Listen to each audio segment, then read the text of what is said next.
Welcome to our webinar in our continuing series on career and self-improvement webinars. My name is Carrie Keller and I am the graduate assistant here in the William Patterson Alumni Office. I'm also with Rodney Cawthon, our wonderful alumni staff member who will be asking our questions today. Before I introduce our presenter, I'd like to go over how this webinar will work. First, you will be able to view the presentation on your computer screen.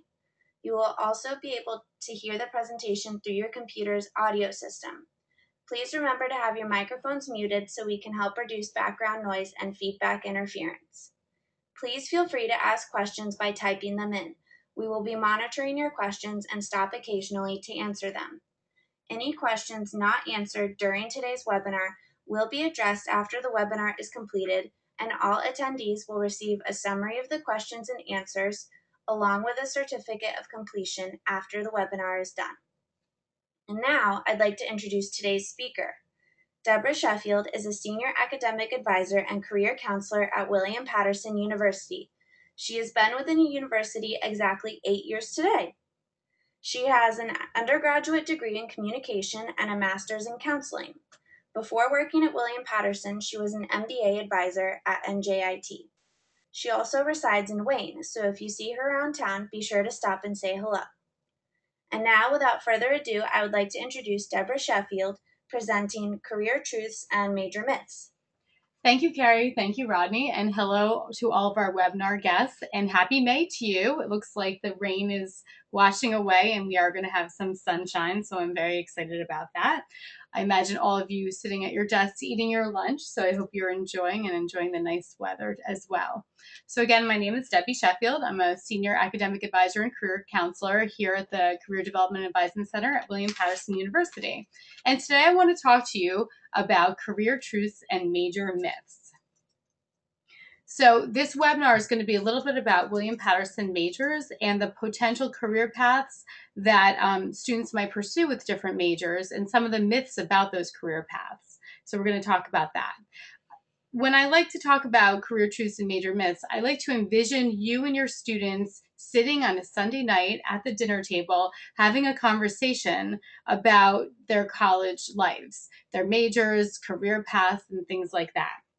And I know that these conversations that you have with your students all come from a place of love and wanting the best for your children. We all want the best for our children. But I do also realize that it's a very daunting task to try to keep up with the current trends regarding careers and majors. So I would like to discuss some of those with you.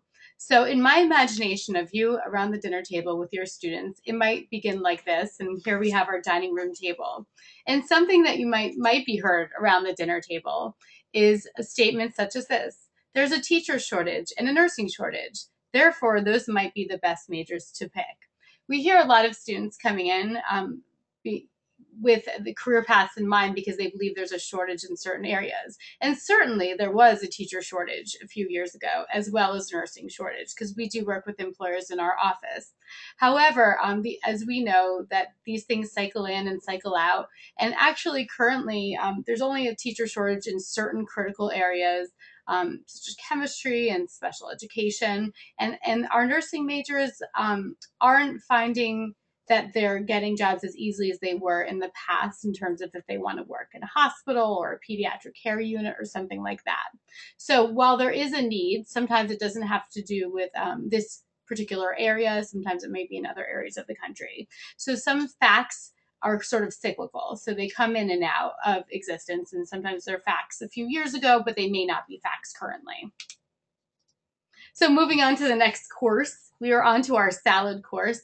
And maybe heard around the dinner table is something like this: a lawyer sounds like a perfect career for you. Pretty soon you'll be buying us all dinner. Anybody hear about lobster?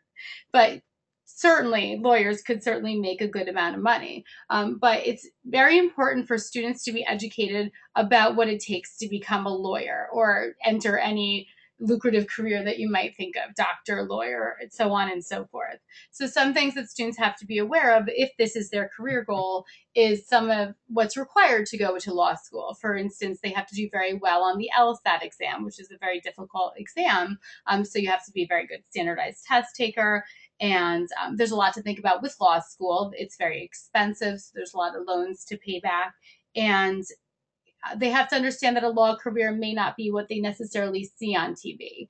There's going to be a lot of work at the desk. There's going to be a lot of research and critical thinking and reading skills involved. But one thing I could say about law school is that there's been a misperception about what kind of major you could pick to go into law school. So a lot of people automatically assume that you should be a political science major or a legal studies major if you want to go to law school. But the fact is, any major can potentially go to law school. So a lot of it will have to do with the GPA, the LSAT scores, and what extracurricular activities and things the student has been involved in. In fact, one of my good friends is a lawyer, and she actually came from a graphic design background. So just to prove that any major really can go to law school. Moving on to our soup course, you might hear something along the lines of, if you want to be a manager, you'll need to major in business. And that does seem like it would be true. However, any major could potentially go into management. And while we have a wonderful management program here, and it does teach students about finance and accounting and law and management and marketing, some students struggle with the very heavy math aspect of that major. So I don't want students to feel discouraged by that and think that that would end their possibility of being a leader or a manager. So a lot of students can go for management jobs with other majors, perhaps in the humanities and social science areas, communication, and other areas. Sometimes when you go into careers, it gets more specialized when you go to grad school. So a student coming from a different background than business can potentially get their MBA later on. And I know this as I was an MBA advisor in the past. What might be involved is a couple of bridge courses, but students can really change paths after their undergraduate majors. Okay, moving on to the main course. We're having spaghetti tonight on this Sunday night dinner. So sometimes we hear things like this. You'll need to get a doctorate degree if you major in psychology, and it can take years. Certainly, it can take years to get a PhD. However, a lot of psychology majors do very well and find career paths for themselves without going for a doctorate or even a master's degree. Some of them go into management, human resources. They might teach with it. They might work at nonprofit organizations or in editing. There's several career paths that one can go into with a psychology major. They don't necessarily have to go for their master's or their doctorate degree. And finally, we're on our dessert course, and we're thinking about how expensive this dinner is. And we might say, you can't do anything with that major because it won't pay off this loan. So some people, there's certain majors that seem more academic in nature, and they don't seem like they have a linear path training a student for a certain vocation. But in fact, that's not true. There's a lot of skill sets that students learn with different majors that could lend themselves to a wide variety of career paths. So it can open the doors to a wide variety of career paths. And it's actually not the major that equates to what job a student gets. A lot more of what career a student goes into has to do with other factors besides majors. Their skill set, their experience, their leadership and activities that they've been involved in, their networking skills. Those actually play much more of a part to do with getting a job than the actual major will. So I wanted to just quickly run through some of the majors that we offer at William Paterson, just in case you're not aware of how extensive our list of majors are. So we have 5 different colleges here, and I'm not going to talk about each major, but I'm just going to kind of show you a quick view of all the majors that we have. So these are all the majors that we have in the College of Science and Health. These are all the majors that we have within the College of Arts and Communication. So there's 3 majors, but there's 3 departments, art, communication, and music, but there's several majors within those departments. This would be our majors that we currently have in the College of Business. These are our majors within the College of Education. When a student majors in education in the state of New Jersey, they actually have to have a double major with another subject beyond it. So they can't major in these alone, but these are our certification programs. And then these are all the majors within the College of Humanities and Social Sciences, which has the most majors of any of the colleges. So these would be all those majors. Okay, so I as an academic advisor, so I do both roles, career counselor and academic advisor. One of the initial conversations I have with freshmen is usually something like this. I talk to freshmen about how they need 120 credits to graduate.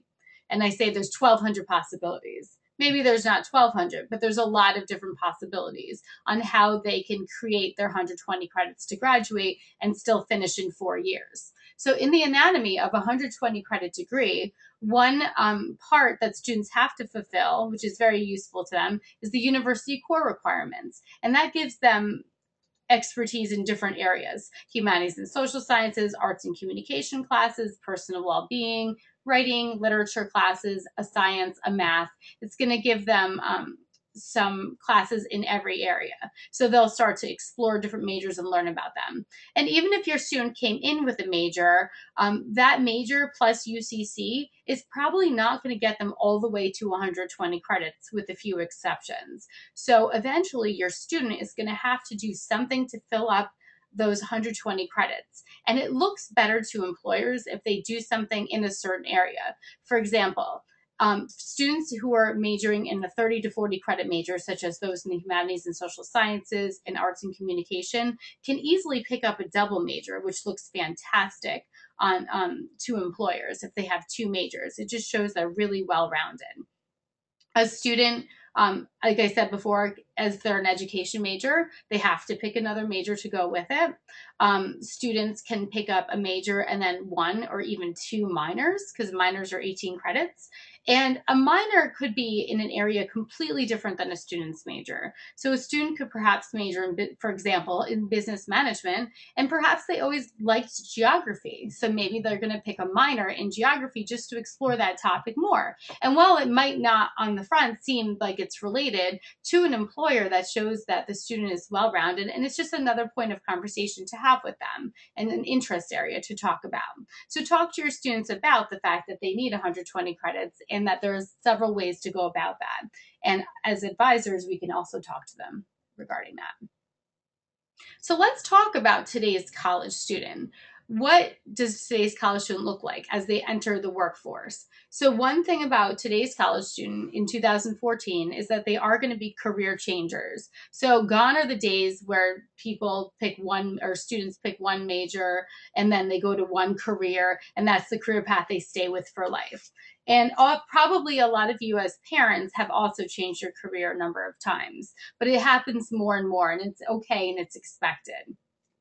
Today's college student is multi-talented, so they tend to be very good at a lot of different things, and you can thank their elementary schools, their public schools, the college, and all for that. Today's college student is very fast-paced. They expect everything to happen very quickly. They're extremely good at technology, probably better than most of us as parents. I'm sure that my kids are going to far exceed my talent with technology. Even setting up this webinar, I can tell you that. Today's college students tend to be a little bit less formal, and that could be a positive or a negative when they go into the job force. They might be a little bit more relaxed, but if they're interviewing with someone that might be from a different generation, they have to learn how to be formal and conservative when they go in job interviews and how to dress and things like that.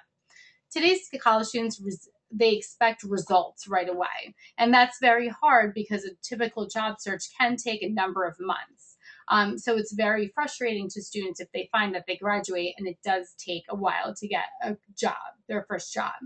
And they're also driven by instant gratification. And a lot of that, I think, comes from the media as well.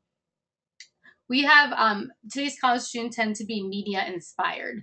And in the world of academic advisement, we actually go to conferences. And in those conferences, we talk about how media inspired our students are. And that's very difficult to academic advisors because we have this trend called Hollywood majors. So students sometimes will pick majors such as going into med school, or they want to work in criminology or forensics or something like that. A lot of because of what they see on television. There's these great TV shows now that really inspires them.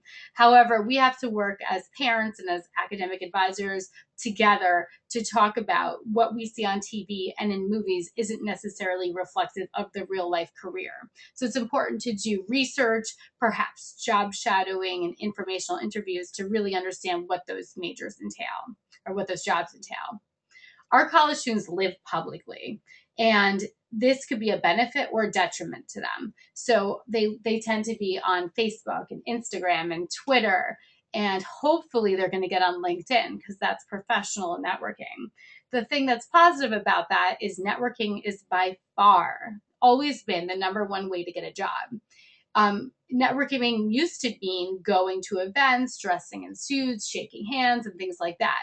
Now networking is much more online. So LinkedIn is one of the very good ways to network, but so is Facebook. Students can use their Facebook accounts to shout out to the world that they're looking for a job. And they could probably have a connection that way. I mean, some of these students have 1,000 to 2,000 Facebook friends. So there's ways to do that. However, it could be a detriment because students have to understand that they really are living publicly. And when you have 1,000 friends on Facebook, each one of them may have a few hundred to 1,000 friends. And you have to be very careful when you're in the job market about what you say on Facebook. And we have whole workshops called Office Politics out of our department where a student can come learn much more about that. Today's college student is very competitive. They're used to being competitive. It's always been like that for this generation, and they understand that they have to work hard to get the edge. Our college students have never, unfortunately, our college students have never seen a thriving economy, because the last time we had a thriving economy arguably was somewhere around 2000 and before. So our college students were somewhere in first or second grade, maybe at best, when the economy was thriving. So they're kind of used to competition and how hard they have to work to get the edge. They have the world at their fingertips, and a lot of this has to do with the internet use. They do value work-life balance, and thankfully employers nowadays tend to value that as well. So some of our students are going to be wanting jobs or getting jobs where they might be able to work from home. They may have more flex hours and things like that, and that's definitely going to be a positive. They're also entrepreneurial, and we can thank the internet for that. There's so many outlets in which they can create their own brand and sell things and things like that, and do that as a side job. So they might have their regular job, but they might also be making income through an entrepreneurial way, which is wonderful, and we could definitely encourage that. And like I said before, they are kind of unfamiliar with the thriving economy, so that could be difficult for them. It looks like we have a question. Yes, we do. Okay. Our first. Just going back to the conversation about majors. Yes. Is there a combination of double majors that you would recommend, or I guess that you've seen that has been popular? There's so many double majors that I would recommend. Do you want to can they type in and be more specific about maybe what their student's major is? Because any combination is okay. Any combination is okay. All right, well, can you just give some examples? Well, students double major in pretty much anything. I do adjunct in the communication department here. So we see students I see a lot of students who double major in maybe music studies and media production, for example, or they might double major in the humanities and social sciences. We see a lot of double majors because those are all typically 30 to 40 credit majors. So for example, someone might major in criminology and criminal justice and women's studies if they're more interested in working in criminology in terms of through the perspective of a woman's part in that. So there's just so many. Languages are a really great double major. If someone wants double major in maybe Spanish and criminology, or Spanish and media production, for example. Public relations is a very popular major now, which is also really good to double major in the area that you might want to work with public relations. So if you want to work with public relations and you want to work for Telemundo TV, for example, maybe you could double major in public relations and Latin American studies. But really, the possibilities are endless. That's why I said 120 credits and 1,200 possibilities. Hopefully that answers the question. But we could definitely talk offline as well. Okay, so what do real employers say? That's always the question on students' minds, on parents' minds. What are employers really interested in? And you might be surprised to learn that very rarely do employers care a lot about what major a student has come from. And even if you've gone to college, you know that eventually that conversation about what was your major in college sort of wears off.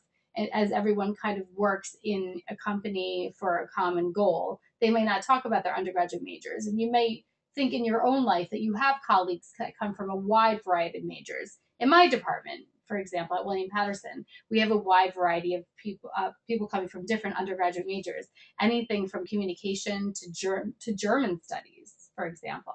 But what we all have in common is our masters. So our graduate program was all kind of related in counseling, and that's typically where it gets more specific. So what employers really want, they're not necessarily looking for the major, with a few exceptions, such as accounting and nursing, for example. You can't apply to a nursing job if you didn't come from a nursing background. But employers really value the soft skills, and these are very much transferable skills. And in any program at William Patterson, students are going to learn about these skills. So ability to verbally communicate with people inside and outside the organization. Employers really care about their candidates being a good fit for the organization, interviewing well, being able to talk to colleagues, being able to integrate with the corporate culture. They want to see people who have ability to work in a team, who aren't going to make a lot of waves, who understand the different roles and value the different people within their teams. They want to see people who can make decisions and solve problems, who can plan, organize, and prioritize their work without asking for a lot of help. They're really on top of things. They can obtain and process information on their own. They can be analytical. They can analyze quantitative data. All of our students, whether they're strong at math or not so strong at math, they do have courses where they're going to, it's called quantitative thinking. They have to take a course in quantitative thinking. Employers very much value technical knowledge related to the job, and our students as tech gurus, that's a very positive thing for the new college students who are just graduating.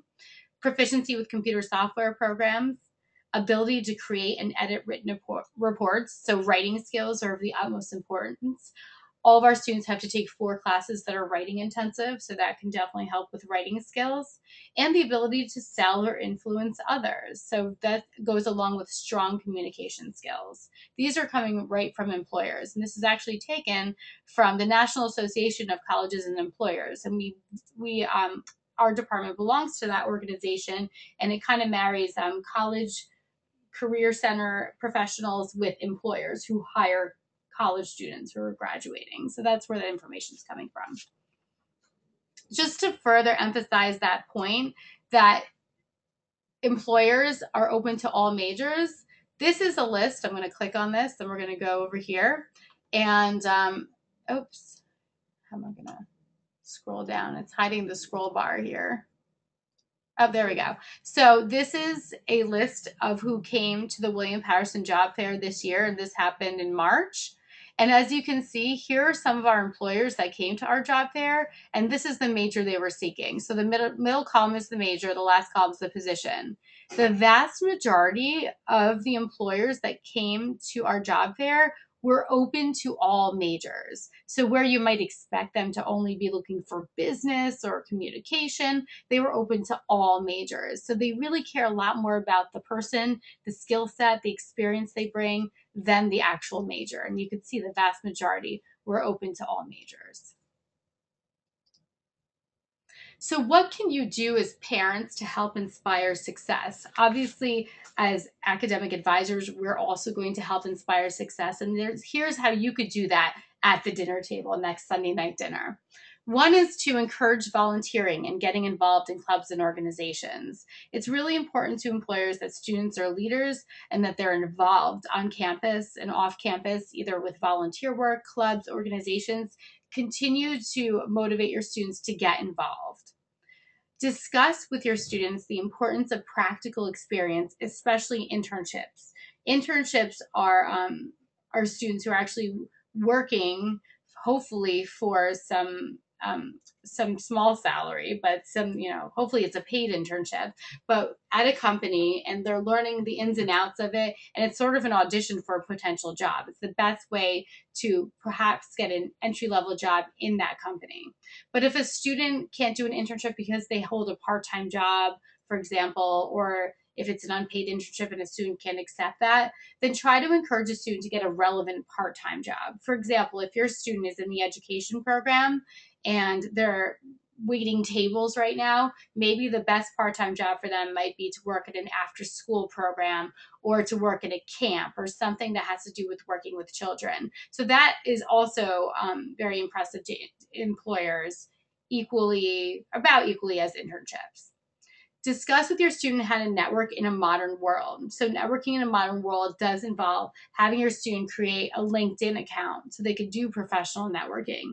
It's having a student be careful about what they say on their Twitter and Instagram and Facebook sites and what kind of pictures they post. That is how networking is done successfully in the modern world. Students can also go as student members of a professional organization. So if your student wants to work in human resources, for example, they could be a student member of the student SHRM, the Student Human Resource Association, and they can go to conferences, which is a really effective way of networking in the modern world. Definitely assist your student in developing their transferable skills. So a student can look wonderful on paper, have a great resume, a very well-written cover letter, but sometimes the actual interview is what kind of chokes them up and they have a hard time with the stress of it or the communication during that interview.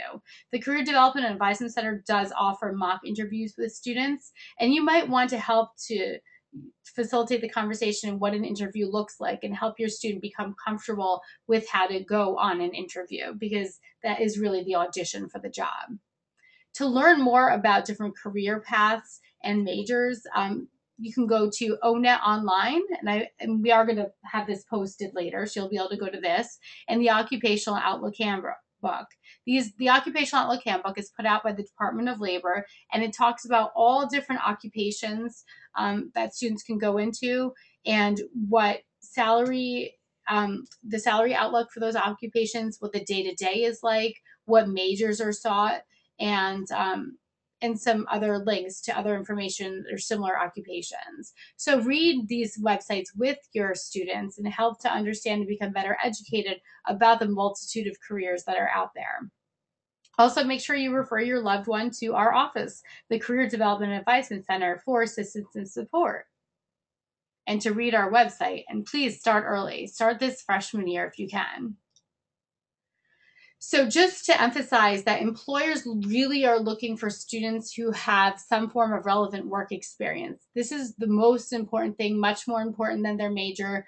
It's the most important thing is that their resume has something on it that shows relevant experience. And you'll see in job postings, even if they say they're open to all majors, they want someone who has internship experience, relevant part-time job experience. The internship can be the foot in the door to a job with many employers, and about 50% of full-time hires come from internship programs. So that's a really good chunk of students who are hired from internship programs to their full-time jobs. Internships at William Patterson are run collaboratively through the academic departments and through the Career Development and Advisement Center. So there's faculty internship coordinators who help to locate internships, as well as postings on what's called WP Job Connect, which is out of the Career Development and Advisement Center. Employers want to see that a candidate can do the job, and the internship offers that evidence. So and these days, the good news is that most employers expect to pay their interns because there's new laws surrounding unpaid internships, and the pressure is higher to pay. So there's actually laws that have been written now that employers, if they're offering a certain kind of internship where they're expecting interns to do certain kinds of tasks, they actually are expected to pay them. So that's good, because years ago it used to be a lot different. Employers use their internship programs to feed their full-time hiring efforts, and as a result, they'll pay their interns to ensure the best talent pool possible. So to talk about different majors and possibilities of careers with different majors, I just want to use one major to demonstrate to you. So one thing we heard around the dinner table was that psychology majors need to get a PhD and they can't do anything else with that major. So that's in fact untrue. So here's kind of a depiction of what some of the groups of careers that you can go into with a psychology major: academia, human services, and some of these really just require bachelor's degrees. Different kinds of research-related jobs, business-related jobs, and jobs in federal government. And all of these are just for example. We have in our office sheets, and I'm going to show you, I'm going to actually click onto it because it's a link to our website as well, called Careers In, and we work actually with the alumni office collaboratively to know where are our students working right now. And you'd be surprised to see that some of the psychology majors have such a wide variety of jobs after graduation, and you'll be able to read that as well on your own. So this is where you could find that. I'm going to click on it. So this is the Career Development and Gloria S. Williams Advisement Center website, and right here we have a button called Careers In. So you can click on this and you could see where some of our alumni have actually worked, what kind of careers you can get with different majors. Let's see. I'll pick psychology because I was just talking about psychology. And so this talks about different possible careers with psychology, some which only require bachelor's degrees, some do require master's degrees, what students can do to enhance their qualifications. Oh, I have this in the way, so just, okay, oh, I can move that over there. Okay.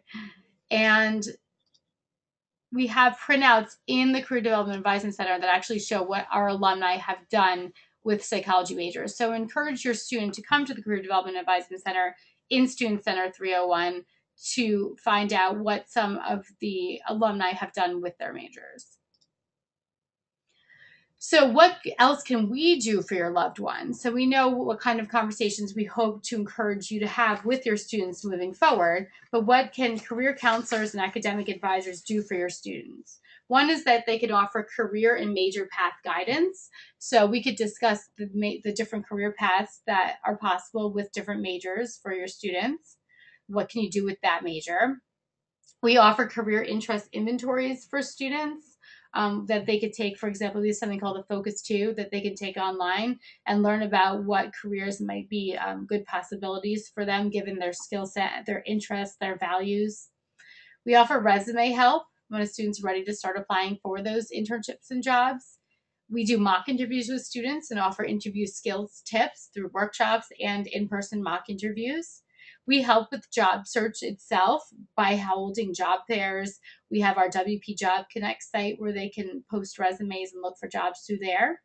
We also can talk to students about grad school search and how to go about that process. We can talk about how you really can go for a grad school program that's entirely different than your undergraduate program. And the worst case scenario is that you need a few bridge courses to pursue a master's degree in something that was different than your undergraduate degree. And we offer a bunch of different programs listed below. Oh, it sounds like we have one question. Before my question to you, there's a question to me. So for students who may not know what they want to do or may not have declared a major yet, do you recommend that they take any sort of career aptitude test? Do you offer those? We do. We like to have a discussion with students first, however, because not all students benefit from career aptitude tests because sometimes just discussion is going to help for us to navigate that process for them. They might find them more overwhelming, but there are definitely students who are very interested in taking those tests and who could benefit. The test doesn't give a result that says this is what you should do and this is the only path you should take, but it gives ideas and it starts a conversation because we'll never just tell a student to take a career test and then not talk to them after. We'll always have a career counseling appointment with them after in which we discuss the results and what that means for them and why do you think that you got these results? What does this say about your interests, your personality, your values, your morals, what you're hoping and expecting in a career? So we could definitely do that. Any other questions before I continue? No? Okay. So one last thought before I ask you some questions is I wanted to share with you that there's a study done by researchers named Sonia and Stapleton, and it was done in 2013. And they're talking about what leads to campus satisfaction and feeling of belonging on campus. And it actually has to do a lot more with intrinsic motivation than extrinsic motivation. So we definitely want to understand that a student satisfaction on campus is going to have to do with choosing a path that they really enjoy, that they really feel comfortable with, they feel successful in that major path, rather than choosing a path that might not be the best fit for them. So they have to be intrinsically motivated to really feel like they're satisfied and belong on campus. So I want to definitely leave with that thought. So a little quiz for you guys. If anyone wants to type in the answer, you can. If not, then I'm going to give you the answer. So how many careers will an 18-year-old have in his or her lifetime on average? Anyone care to guess? Okay, no guesses, so I'm going to tell you. It's 3 to 5 careers. So that's a lot, and that's not just jobs. We're talking about careers. So a person can really change career paths a number of times, and it's fine, and it happens, and it's expected. Again, gone are the days in which someone chooses a career, and that's their career for life. Our next question is, it's a true false.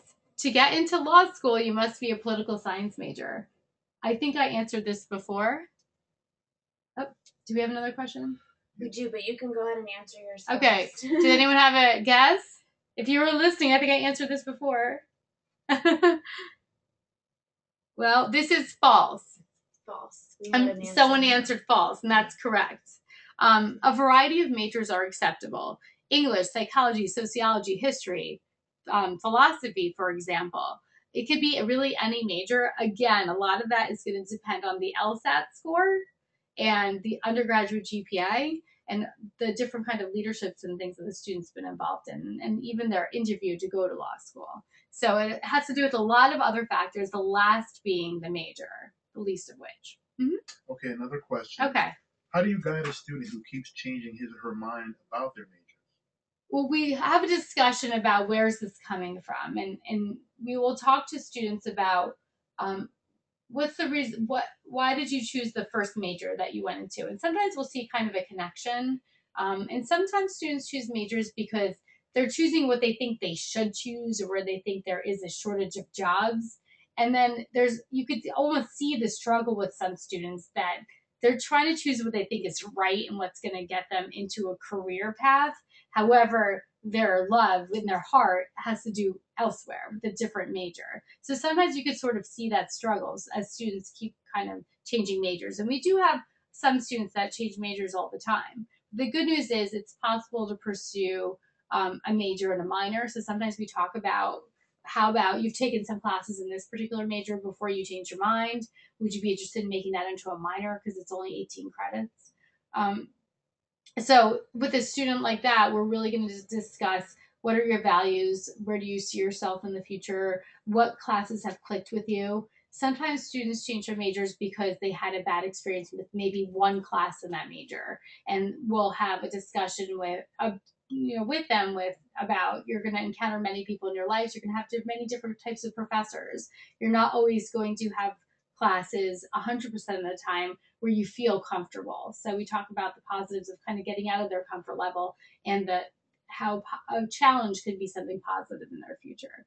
So there's a lot of reasons that students are habitual major changers, and we try to get to the root of that as career counselors. Hopefully that answers your question. Question 3. It's best to start your major plans your senior year, so right before you graduate, the end of your junior year, or your first year. Anyone care to guess? Do we have any guesses? First year. First year. You are correct. I wish I could give you a cyber prize for that. But yes, it's best to start your career plans your first year. And that doesn't mean choosing a career. So a lot of students get really stuck on, I need to pick a career right now. I need to figure out what my job is right now. It's very rare that students actually going to go into the job that they perceive they're going to have when they start their freshman year. But when we talk about career plans, it has more to do with the major choices and starting to build a resume. So it's not choosing what job you're going to go into after you graduate. It's making yourself marketable. It's building that resume, building the skills that employers seek. We talked about that before, building the experience that employers so very much want, and the extracurriculars and activities and things that employers will really look for. Okay, yes. Question. Okay. When would you recommend that students start doing internships? I think typically students, it could be any time. If a student can get an internship after their freshman year, between freshman and sophomore year, all the power to them. I think that's fantastic, and some students do that. Typically, internships are done between sophomore and junior year, junior and senior year, and sometimes it could be done during the year. I also want to point out that there's a lot of majors that we offer that offer credit for internships. So they could take it as a 3-credit course, and some majors actually build in internships that they have to do an internship, and that's very positive because they're required to get that experience because the faculty in those departments know how very important it is to get that experience. But regardless of whether it's built into a major or not, all students, no matter what their major, should be doing internships. It's very valuable, the most valuable to employers. Okay, the last question I have for the audience is, how do you choose a major or career? A, by your parents' occupation. B, based on what jobs are available. Or C, by your interests, skills, and values. It looks like It looks like we're getting a lot of C's, and that would be correct. You learned a lot through this.